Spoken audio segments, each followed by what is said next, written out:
La série 1, 2, 3 Go à l'aventure a pour objectif de vous aider, vous conseiller, vous orienter dans la planification de votre voyage au Costa Rica.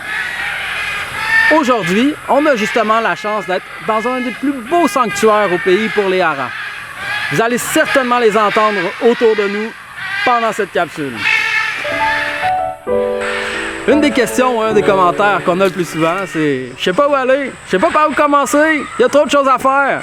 Eh bien oui, il y a beaucoup de choses à faire au Costa Rica et c'est l'objectif de la capsule 1, 2, 3 Go à l'aventure, c'est de vous aider, vous conseiller, vous orienter, vous donner des points de départ pour la planification de votre voyage au Costa Rica. La première capsule 1, 2, 3 Go à l'aventure a pour sujet la géographie. La géographie, vous vous demandez? Eh bien oui, le Costa Rica est un petit pays mais qui a beaucoup à offrir. Vous n'arriverez pas à tout faire la première fois. C'est important aussi de considérer les distances. Les distances en kilomètres ne seront pas nécessairement celles que vous pouvez attendre en temps. La planification est importante. La planification va vous éviter de passer vos vacances dans la voiture.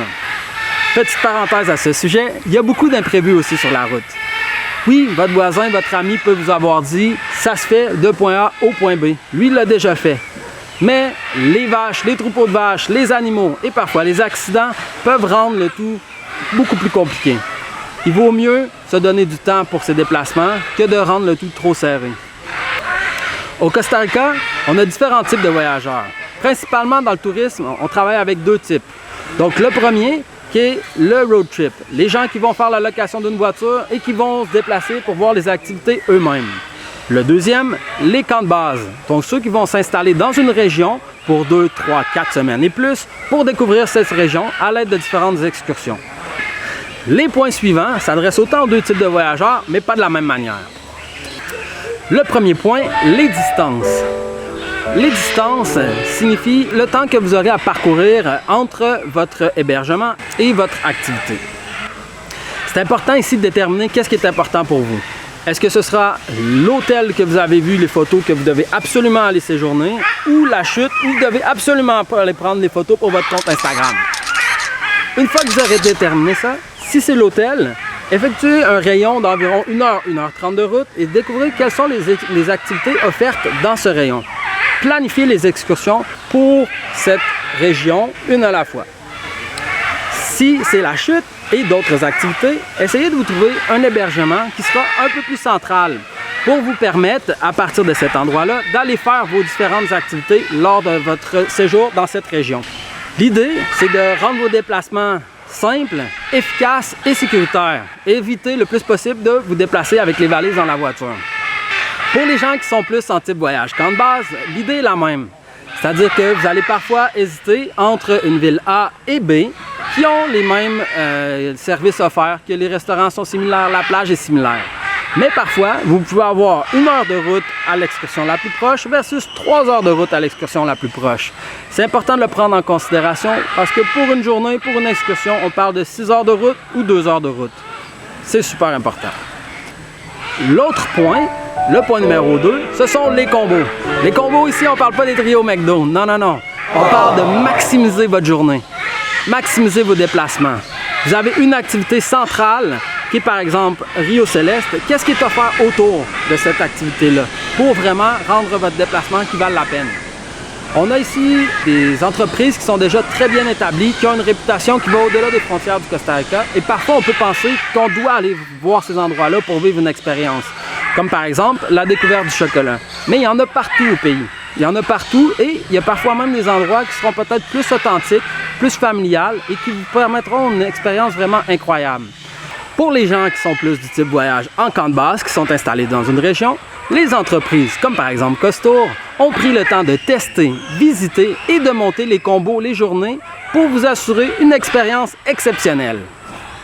Le point suivant, ce sont les microclimats. Eh bien oui, on parle de géographie, on parle de climat. Et ici, ce sont les microclimats. Il y en a 1 tonne. Il y en a 7, selon certains, 8, 12, jusqu'à une trentaine. Chacun va offrir une flore, une faune et des paysages différents. Chacun vaut la peine d'être vu. Encore une fois, on a dit, c'est pas possible de tous les voir, mais on peut en profiter pour diversifier vos activités et tenter d'en voir le plus possible. Vous allez avoir les principaux microclimats qui seront la forêt pluviale, donc la rainforest, la forêt nuageuse et la forêt tropicale sèche dans la région du Guanacaste. Si vous avez déjà visité quelques activités dans la forêt pluviale et que vous hésitez à une troisième activité qui se trouve soit encore une fois dans la forêt pluviale ou la forêt nuageuse, eh bien c'est là que ça vous aide à faire des choix. On va en profiter pour découvrir une nouvelle région, un nouveau climat, une nouvelle faune, une nouvelle flore et des nouveaux paysages.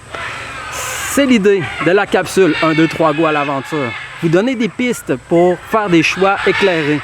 Il y a tellement d'options au pays, il y a tellement de façons de découvrir, tellement de facettes qu'il faut se donner des pistes pour faire les choix qui vont nous plaire à nous.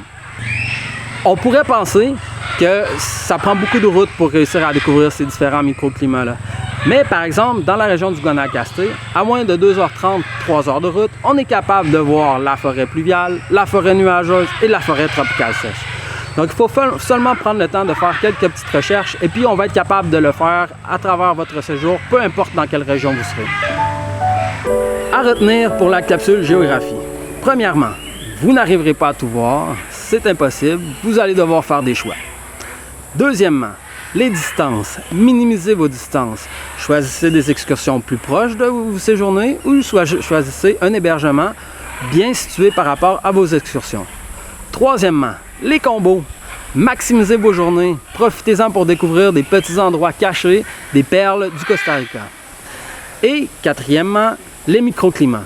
Diversifiez votre séjour. Profitez-en pour voir le plus de facettes possibles de ce magnifique pays.